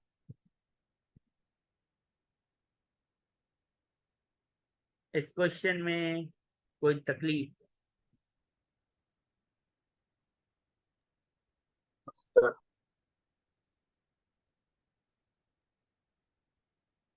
कॉपी कीजिएगा प्लीज, थोड़ा ज्यादा लिखा हुआ है, आराम से कॉपी कीजिए।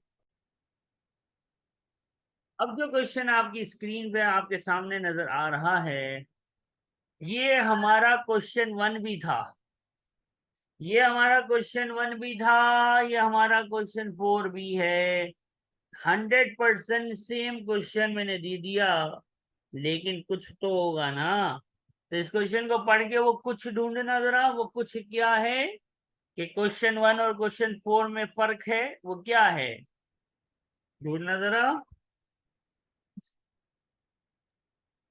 सर अक्रूवल बेसिस है।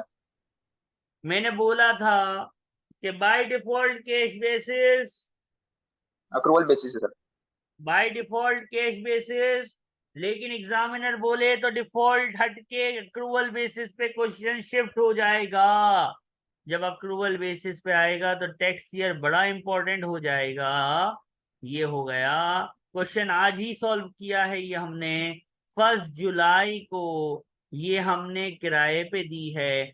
अक्रूवल अक्रूवल बेसिस, तो एनुअल रेंट ब्रैकेट में रिसिप्ट बेसिस नहीं लिखोगे, लिखोगे अक्रूवल बेसिस। और अपने अंदर के उस मरे हुए अकाउंटेंट को जिंदा कर लेना, जो टैक्स में शुरू से मरा हुआ है, जिसको हमने जागने ही नहीं दिया है। और गिनना कि जुलाई, अगस्त, सितंबर, अक्टूबर, नवंबर, दिसंबर, जनवरी, फरवरी एंड मार्च, अप्रैल के 5 दिन कभी भी नहीं काउंट किए जाएंगे। 5,000 साल का किराया है। अक्रूवल के हिसाब से 9 मंथ्स पड़ रहे हैं। क्या आएगा बेटा? 3750। प्रीमियम हमने पढ़ा नहीं, तो अभी तक किसी क्वेश्चन में होगा नहीं। Allowed expenses. सर एक पाइप फट गया था और एक रिपेयरिंग का काम था, ये क्वेश्चन हमने अभी किया है। रीडेकोरेशन एंड रिपेयर। प्रॉपर्टी इनकम तशरीफ लाने वाली है। मुझे बताओ खर्चे माइनस करने हैं, पेमेंट को देखूं कि ड्यूएंस को देखूं? सर अब पेमेंट को नहीं देखना, अब ड्यूएंस को देखना। कि पाइप फटा कब है? नवंबर में। रिपेयरिंग का काम हुआ कब है? मार्च में। यहाँ पे आप अक्रूड देख रहे हैं कि ये खर्चा नवंबर 22 का है, ये खर्चा मार्च 23 में हुआ है। आप ड्यूएंस देख रहे हैं, अकरेंस ऑफ एक्सपेंस देख रहे हैं, आप पेमेंट को नहीं देख रहे। क्योंकि आप इस क्वेश्चन में रिसिट बेसिस, डिफॉल्ट बेसिस पे नहीं खड़े हैं, आप इस क्वेश्चन में कैश बेसिस पे खड़े हैं। तो पहला एक्सपेंस नवंबर 22 टैक्स ईयर में आता है, अच्छे बच्चों की तरह 200 माइनस कर दो। दूसरा एक्सपेंस की ड्यूएंस या अकरेंस मार्च 23 टैक्स ईयर में आता है, अच्छे बच्चों की तरह माइनस कर दो। सर पेमेंट की डेट्स नहीं देखेंगे तो बेटा ये रिसिट बेसिस नहीं है, इसलिए नहीं देखेंगे। नॉन सेविंग में जो प्रॉपर्टी इनकम इस क्वेश्चन में जाएगी वो है 3150। That's it. ये आपने आज कैश बेसिस यानी रिसिट बेसिस, अक्रूवल बेसिस, सारे एक्सपेंसेस जिसमें रिप्लेसमेंट ऑफ एसेट रिलीफ भी था, जिसमें interest expense on acquisition of interest on loan to acquire property भी था, जिसमें माइलेज अलाउंस भी था, ये सारी चीजें यानी प्रॉपर्टी इनकम ऑलमोस्ट आप कह लो 70 to 75% आज आपने खत्म कर दिया है। ये आपकी बुक का कैप्लान का चैप्टर नंबर 4 है, कैप्लान का ये चैप्टर नंबर 4 है। अब यहां तक हम पहुंचे। अब आगे बढ़ने से पहले प्रॉपर्टी लॉसेस, असेसेबल प्रीमियम और रिवीजन किट करने से पहले आई डू रिक्वेस्ट कि वीडियो को क्या करने का, लाइक करने का, चैनल को क्या करना है, सब्सक्राइब करना है। अगर चैनल सब्सक्राइब नहीं किया है तो प्लीज चैनल को सब्सक्राइब कीजिए ताकि हमें इससे थोड़ी मोटिवेशन मिले और फर्दर इसके बाद इंशाल्लाह एम्प्लॉयमेंट इनकम और ट्रेडिंग इनकम भी आएगी चैनल पे। तो चैनल को लाजमी सब्सक्राइब कीजिएगा और नोटिफिकेशन यानी बेल आइकन को भी दबाइएगा।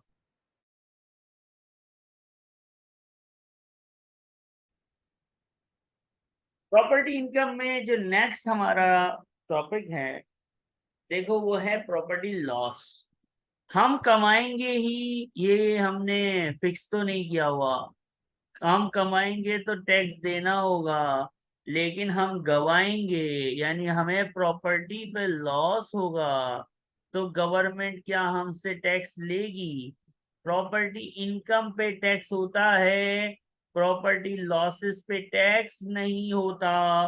तो टैक्स का क्या करती है गवर्नमेंट अगर हमें प्रॉपर्टी में लॉस हो जाए? तो इसका जवाब है बेटा, देखो अगर इनकम पे हम टैक्स लेते हैं बीइंग अ टैक्स अथॉरिटी तो लॉस पे हम रिलीफ देंगे। इनकम पे अगर हम टैक्स लेते हैं तो हम लॉस पे रिलीफ देगा। इनकम पे अपन क्या लेगा? टैक्स लेगा। तो लॉस पे अपन क्या करेगा? आपको रिलीफ देगा। कैसे रिलीफ देंगे? कुछ क्वेश्चंस हैं mister A, mister B, mister C, इसमें आप सीखेंगे। देखो भाई पहले मैं कर रहा हूँ क्वेश्चन नंबर 5। मिस्टर ए है, उसके पास 3 प्रॉपर्टीज हैं 1 2 एंड 3। एक प्रॉपर्टी में इनकम हुई, दूसरी में इनकम हुई, तीसरी में लॉस हो गया। मेरी नॉन सेविंग के कॉलम में जो प्रॉपर्टी इनकम जाएगी वो कुछ भी नहीं जाएगी, कहानी खलास। एम आई राइट? अगर यस सर। इसी को क्वेश्चन 6 में देखूं तो क्या होता है? अगर मैं इसी को क्वेश्चन 6 में देखूं वो थोड़ा सा चेंज हो जाएगा सर। क्या चेंज हो जाएगा? लॉस 6,000 का है। आह सर, लॉस 6,000। Question number 6। तो इसका मतलब ये हुआ कि सर मुझे 2,000 का प्रॉपर्टी इनकम नहीं हो रहा है, अब मेरे को हो रहा है प्रॉपर्टी लॉस। इसका क्या करें? देखो, इनकम जाती है नॉन सेविंग के कॉलम में, लेकिन लॉस कहाँ जाएगा? नॉन सेविंग में नहीं जा सकता, क्योंकि फॉर्मेट जो है, नॉन सेविंग का कॉलम, सेविंग का कॉलम, डिविडेंड का कॉलम, टोटल का कॉलम, ये इनकम के कॉलम्स हैं। इसमें इनकम आती है, लॉस नहीं आता। तो लॉस का क्या करेंगे? बेटा आप कौन से टैक्स ईयर पे खड़े हो? सर हमारा कोर्स हमें कहता है कि हम 22-23 पे खड़े हैं। तो ये लॉस जो आपकी इनकम से ज्यादा है, excess loss, excess loss carry forward to अगले टैक्स ईयर, यानी लॉस आगे ही आगे, आगे ही आगे, आगे ही आगे कैरी फॉरवर्ड होता रहता है। जब तक जिंदगी है लॉस कैरी फॉरवर्ड होता रहेगा और अगली इनकम से एडजस्ट होता रहेगा। ये है लॉस का कॉन्सेप्ट, जिसको अब आप क्वेश्चन नंबर 7 में डिटेल में देख लेंगे कि यहाँ पे हमारे पास एक करेक्शन है, वो करेक्शन कर लीजिएगा प्लीज, ठीक है? ब्लू कलर से मैंने लिख दी है। प्रॉपर्टी 1 है 2,000 की इनकम, प्रॉपर्टी 2 है, प्रॉपर्टी इनकम 1 से 2 से दो प्रॉपर्टी से इनकम हो रही है। प्रॉपर्टी 3 जो है वो मुझे लॉस दे रही है 3,000 का। 2 और 2 4 का फायदा, 3 का लॉस। तो आंसर जो है वो पॉजिटिव नजर आ रहा है, 1,000 से प्लस में नजर आ रहा है। सवाल है कि भाई ये बताओ, लॉस तो है पिछले साल में, ये गिवन है। पिछले साल लॉस कैरी फॉरवर्ड हुआ था 21-22, हम खड़े होते हैं हमेशा 22-23 पे। वी आर एट 22-23, तो 22-23 से पिछला साल कौन सा है? 21-22। 21-22 पिछला है, हमारा 22-23 है। तो भाई पिछला लॉस, यानी पिछले साल का कैरी फॉरवर्ड इस साल का ब्रॉड फॉरवर्ड लॉस आया। कितना है ब्रॉड फॉरवर्ड लॉस? 1,000 का। हमने कमाया नेट ऑफ करके 1,000, इस साल की इनकम और इस साल का लॉस एडजस्ट करके 1,000 हमारी प्रॉपर्टी इनकम है। पिछले साल हम 22-23 पे खड़े हैं, तो पिछला साल 21-22 का, पिछले साल से 1,000 का लॉस आ गया, तो वो हमने एडजस्ट कर दिया, तो अपनी प्रॉपर्टी इनकम 0 हो गई। इनकम नहीं है तो टैक्स नहीं है, जितनी ज्यादा इनकम उतना ज्यादा टैक्स, जितनी कम इनकम उतना कम टैक्स। इस रूल के हिसाब से अब हमें नजर आता है कि अगर ये गवर्नमेंट रिलीफ ना देती कि लॉस अगर ज्यादा हो इनकम से तो उसको अगले साल ले जाओ, अगर गवर्नमेंट ये फैसिलिटी ना देती तो क्या होता? मेरी 1,000 की इनकम आती जिस पे मुझे टैक्स देना पड़ता, लेकिन गवर्नमेंट ने क्योंकि प्रॉपर्टी लॉसेस को कैरी फॉरवर्ड करना अलाउ किया है, इसलिए मैं लॉस को आगे ही आगे, आगे ही आगे, आगे ही आगे ले जा सकता हूँ, जो मेरा एक फायदा है। इसमें कोई तकलीफ? No sir. Within a very short time हमने ये 3 क्वेश्चन सॉल्व किए हैं। मुझे उम्मीद है कि आप लोग साथ साथ ही कॉपी कर रहे हैं।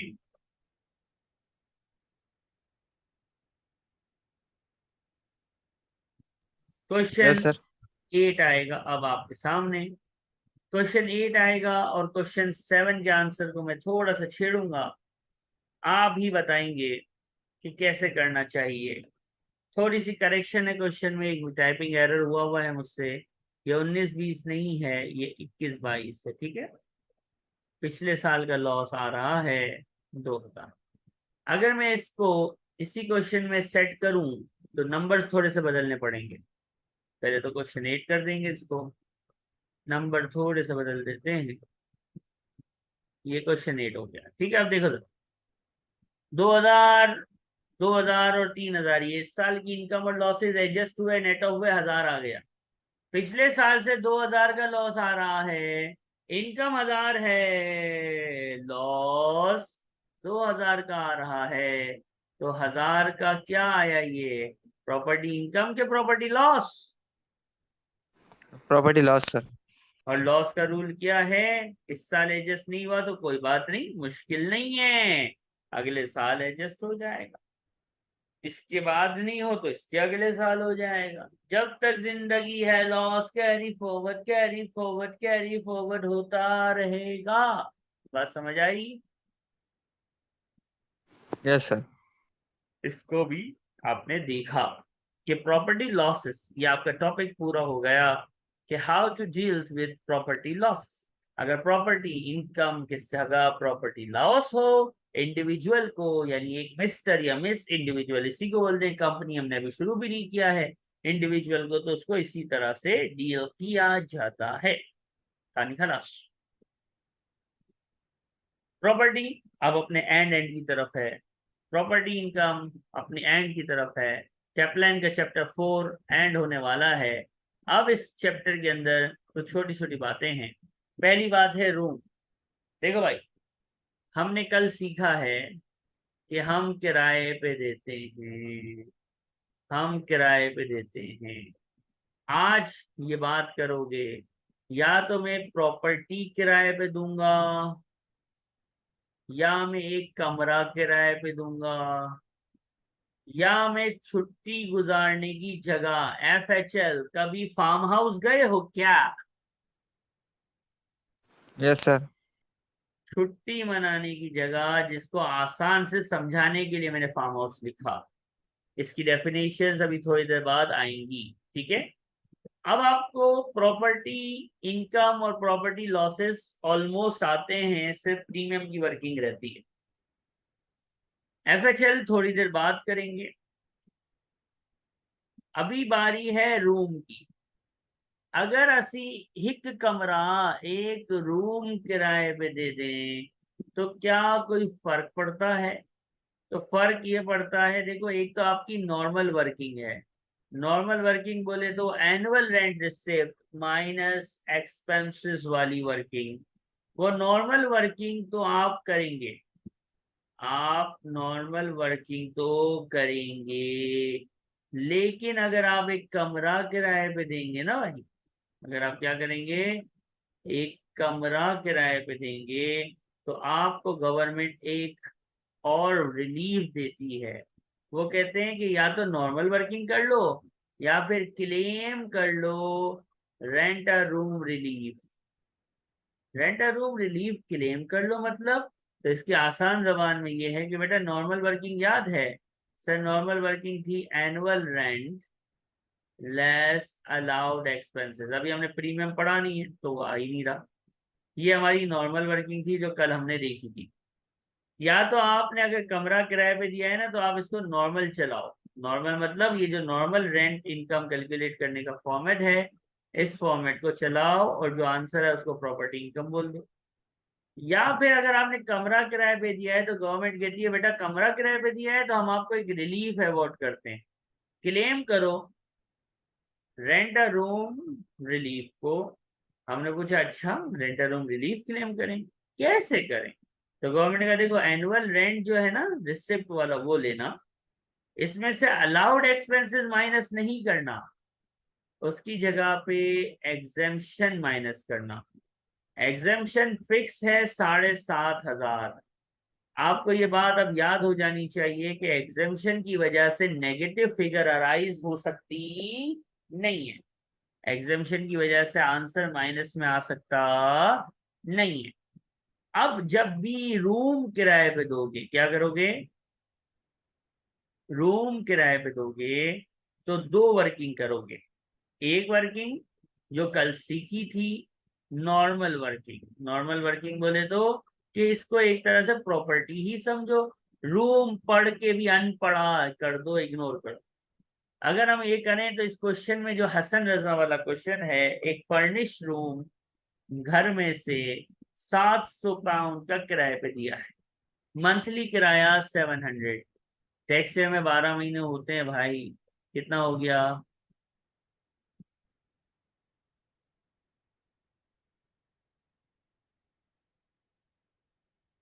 कितना हो गया? सर 8,400। अलाउड एक्सपेंसेस कितने दिए हुए हैं? 1,000 के। प्रॉपर्टी इनकम आएगी 7,400। या तो आप ये कर लो, या फिर आप एनुअल रेंट लिखो और उसमें से 7,500 साफी फिक्स 7,500 माइनस कर लो। अगर ऐसा हो जाए कि एनुअल रेंट 7,500 से नीचे है तो आंसर 0 हो जाएगा, नेगेटिव में नहीं आएगा। ठीक है, कितना आ रही है? 900। इन दोनों में से नॉन सेविंग्स में ऑब्वियसली टैक्स नॉन सेविंग पे लगता है। प्रॉपर्टी इनकम क्या जाएगी? आपका दिल क्या करता है? 7,400 वहां लेके जाना चाहिए कि 900 लेके जाना चाहिए? आपका दिल क्या कहता है?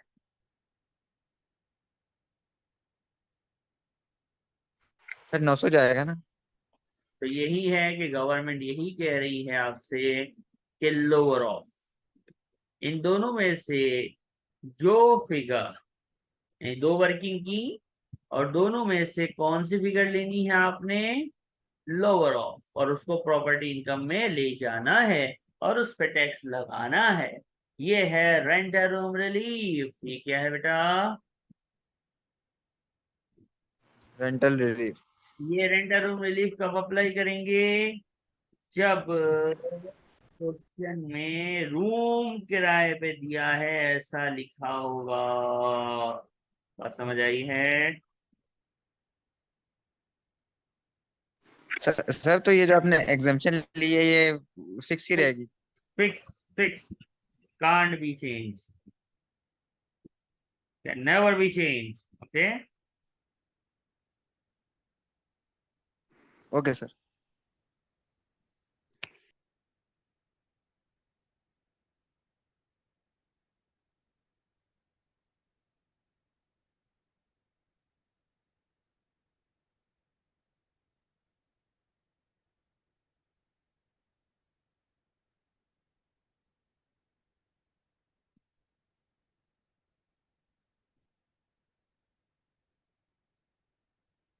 कॉपी कीजिएगा प्लीज।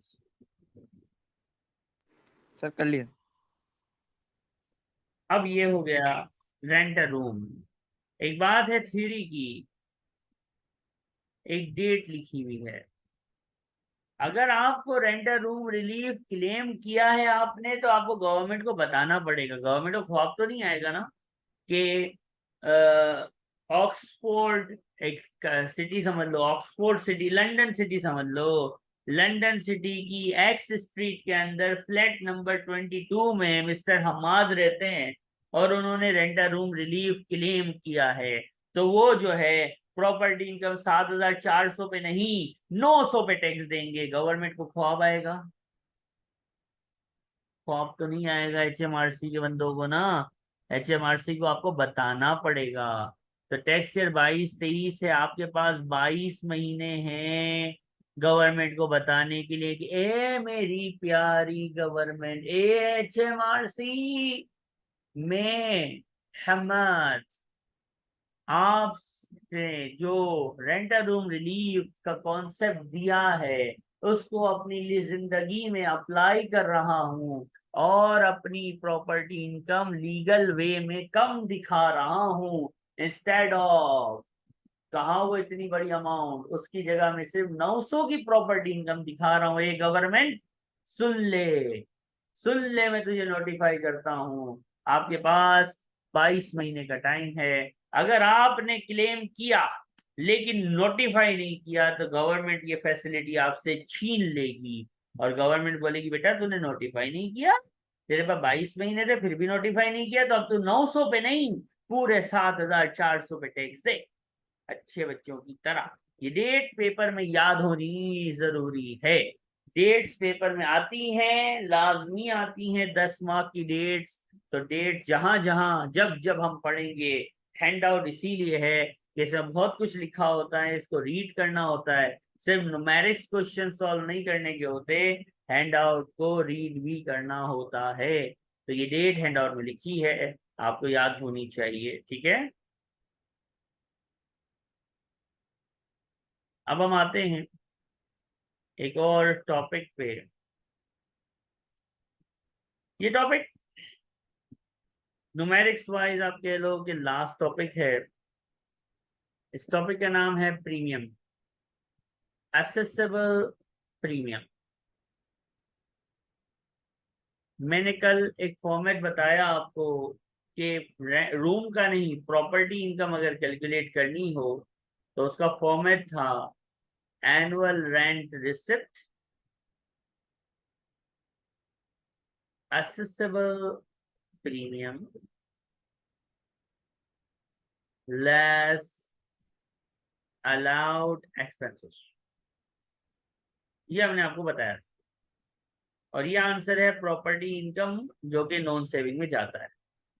एनुअल एंड रिसिप्ट सीख चुके हैं, अलाउड एक्सपेंस सीख चुके हैं। आज असेसेबल प्रीमियम की बारी है। असेसेबल प्रीमियम मैंने कहा था आप समझ लो यूं कि ये आपका सिक्योरिटी डिपॉजिट है, इस पे भी यूके में टैक्स देना है। कैसे निकलता है असेसेबल प्रीमियम, जो कि इस फॉर्मेट में ऐड होगा, उसका फार्मूला है। फार्मूला है 51 minus D into premium received की अमाउंट। ये लैंडलॉर्ड का फॉर्मेट होता है, हमने पढ़ा है। और लैंडलॉर्ड के फॉर्मेट में असेसेबल प्रीमियम ऐड होता है, इनकम में ऐड होता है, यानी टैक्स को बढ़ाता है। उसका फॉर्मूला है 51 minus D divide by 50 into premium की अमाउंट जो क्वेश्चन में गिवन होगी। एक चीज है सर, प्रीमियम क्वेश्चन में गिवन होगा 51 और 50 जो है ये फार्मूले का, ये डी क्या है, डी फॉर डक, ना ना ना, डी फॉर डक नहीं है यहाँ। यहाँ डी का मतलब है ड्यूरेशन ऑफ लीज, कितने अरसे के लिए किराए पे दिया है। D for duration of lease, कितने अरसे के लिए किराए पे दिया है, ये है डी फॉर ड्यूरेशन। क्वेश्चन में गिवन होगी। एक अदर क्वेश्चन आपकी स्क्रीन पे अब नजर आएगा, इसमें हमने करना है प्रीमियम। वी कैलकुलेट, रिक्वायरमेंट होती है असेसेबल प्रॉपर्टी इनकम, यानी वो प्रॉपर्टी इनकम बताओ जो फॉर्मेट का आंसर है या वो जो नॉन सेविंग में जाएगी। तो अब हमारे पास देखो, किराए पे दिया है, पैसा कितना मिला है, बाय डिफॉल्ट 12,000। है 12,000 मिला, बस 12 ले लो, मंथ पे एलोकेशन नहीं करते, यही कैश बेसिस या रिसिप्ट बेसिस है, एक्सपेंसेस दिए हुए नहीं हैं। ये बेसिस कल की क्लास का मेन, हमारी कल की क्लास यानी जो फर्स्ट टॉपिक चल रहा था प्रॉपर्टी का, वो इसी पे चल रहा था, रिसिप्ट बेसिस या अक्रूवल बेसिस। अब प्रीमियम है, प्रीमियम का formula 51 minus duration divide by 50 into premium का अमाउंट। प्रीमियम का अमाउंट है 40,000, गिवन है, ये रहा। ड्यूरेशन है 20 साल। मैं चाहूंगा कैलकुलेटर यूज कीजिए और मुझे इसका आंसर बताइए।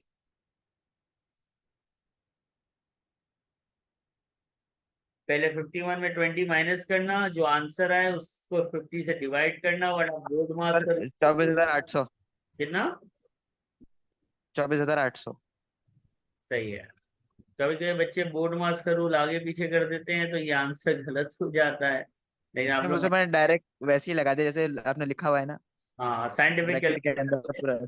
तो सीधा है। Scientific calculator. तो ये हमारे पास असेसेबल प्रीमियम निकालने का फार्मूला था, जो कि इतना मुश्किल तो नहीं है, लेकिन बात वही है, प्रैक्टिस करोगे तो चीजें याद रहेगी, प्रैक्टिस नहीं करोगे तो फिर टेक्स्ट से खतरनाक पेपर कोई भी नहीं है।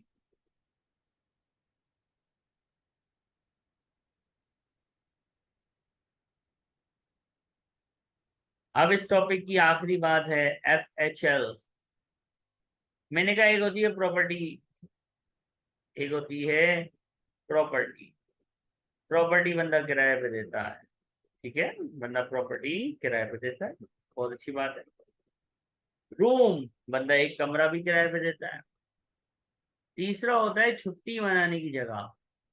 छुट्टी मनाने की जगह अगर बंदा किराए पे देता है तो थोड़ी सी थ्योरी है कि छुट्टी मनाने की जगह, जैसे हम तो फार्म हाउस को बोल देते हैं, क्या टैक्स भी फार्म हाउस को, बस फार्म हाउस है इसलिए FHL बोल देगा? तो ऐसा कोई सीन नहीं है। यहाँ पे कुछ कंडीशंस हैं, अगर ये सारी कंडीशंस जो इन बॉक्सेस में लिखी हैं मीट होंगी, तभी घर छुट्टी मनाने की जगह यानी FHL बनेगा, वरना नहीं। पहला है घर फर्निश्ड होना चाहिए और यूरोप यानी UK में होना चाहिए। ये तो आसान है, फर्निश मतलब फर्नीचर के साथ हो। दूसरी शर्त ये है, देखो मुझे बताओ साल में कितने दिन होते हैं? सर 365। 365 कहते हैं। 210 दिन आउट ऑफ 365 ये घर अवेलेबल होना चाहिए। यानी कभी कभी ऐसा होता है ना कि प्रॉपर्टी में मेंटेनेंस चल रही है, प्रॉपर्टी रेडी नहीं है, दे नहीं सकते हम किराए पे, ऐसा सेटिंग नहीं चाहिए हमें। 210 दिनों के लिए किराएदारी के लिए घर खाली यानी रेडी होना चाहिए। बात समझ आई? टैक्स ईयर यस में सर। 210 दिन ये अवेलेबल होना चाहिए। और 105 दिन सच्ची मुच्ची में, रियलिटी में ये घर किराए पे चढ़ा हुआ होना चाहिए। 105 दिन ये घर किराए पे होना भी चाहिए। 210 दिन अवेलेबल हो, 105 दिन किराए पे चढ़ा हुआ हो। और तीसरी और आखिरी बात, बेटा ये छुट्टी मनाने की जगह है, कोई यहाँ रुकने नहीं आता है। तो ये तीसरी बात है कि 31 डेज, कोई भी एक बंदा 31 दिन से ज्यादा नहीं रहना चाहिए भाई। छुट्टी मनाने आए हो, कोई रहने नहीं आए हो। ज्यादा से ज्यादा अगर कोई बंदा रहता है तो कितने दिन तक रह सकता है? फकत 1 महीना, 31 डेज। 31 डेज से ज्यादा अगर बंदा इस घर में रहा तो ये एफएचएल नहीं, ये नॉर्मल प्रॉपर्टी बन जाएगा जिसकी वर्किंग हमें आती है। बात समझ आ रही है? Yes sir. अब एक सवाल है, सर रूम की वर्किंग आती है, एफएचएल हम प्रॉपर्टी इनकम हमें आती है। अगर एफएचएल की ये चारों कंडीशन यानी फर्निश्ड हो, 210 दिन अवेलेबल हो, 105 दिन किराए पे चढ़ी हुई हो और 31 दिन से ज्यादा कोई बंदा रहता ना हो, अगर ये सारी कंडीशंस इत्तेफाकन मीट हो जाएं तो हम उस प्रॉपर्टी को बोलेंगे एफएचएल। ठीक है सर, यहाँ तक आपकी बात हमने मान ली कि इसको हम एफएचएल बोलेंगे। एफएचएल होने से हमारी वर्किंग में क्या फर्क पड़ेगा? तो इसका जवाब है बेटा, एफएचएल होने से 6 फर्क आते हैं। कितने फर्क आते हैं? 6 फर्क आते हैं। और वो 6 के 6 फर्क जो हैं वो अगले चैप्टर्स में हैं कि ये एफएचएल आपके कैपिटल अलाउंस को, आपकी पर्सनल पेंशन को, आपके कैपिटल गेन्स को अफेक्ट करता है। अगले 3 टॉपिक्स में एफएचएल हिट करता है, नॉर्मल प्रॉपर्टी हिट नहीं करता। एफएचएल, कैपिटल अलाउंस जो आगे पढ़ोगे, पेंशन वाले टॉपिक्स आगे पढ़ोगे, roll over relief, hold over relief या ऑन्टरप्रेन्योर रिलीफ, ये कैपिटल गेन्स में पढ़ोगे, ये वहां हिट करेगा। तो अभी हम जो प्रॉपर्टी इनकम पढ़ रहे हैं, तो प्रॉपर्टी इनकम में आपने एफएचएल की थ्योरी याद कर लेनी है। इसकी वजह से होने वाले इम्पैक्ट्स जो है वो अदर टॉपिक्स पे होते हैं। तो जब हम अदर टॉपिक्स पढ़ेंगे, जब हम उनको देखेंगे। ये बात समझ आ रही है? Yes sir. इसके साथ हमारा प्रॉपर्टी इनकम का जो टॉपिक है, जो चैप्टर है, ये चैप्टर नंबर 4 है। मैंने पहले भी कहा बुक का, कैपलान का, ये हमने अभी खत्म किया। ठीक है।